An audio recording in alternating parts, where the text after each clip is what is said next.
Ginpabugal ni Israeli Prime Minister Benjamin Netanyahu nga napatay sang ilang nga militar ang Islamic Revolutionary Guard Corps Navy Commander nga si Alireza Tangsiri. Sa video message ni Netanyahu, ginsiling-sini nga may dako nga papel si Tangsiri sa pagbalabag sa mga barko nga nagaagi sa Strait of Hormuz.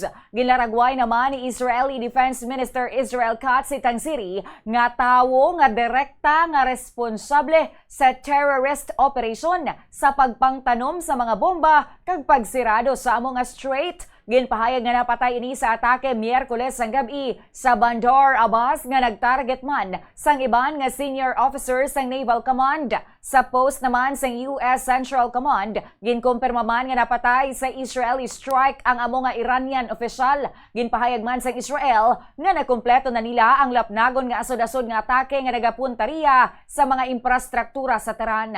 Yari ang pahayag ni Netanyahu.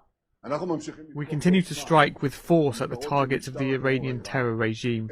Last night we eliminated the commander of the Revolutionary Guard's Navy. This man has a lot of blood on his hands, and in addition, he was the one who led the closure of the Strait of Hormuz. This is yet another example of the cooperation between us and our ally, the United States, towards the shared goal of achieving the objectives of the war.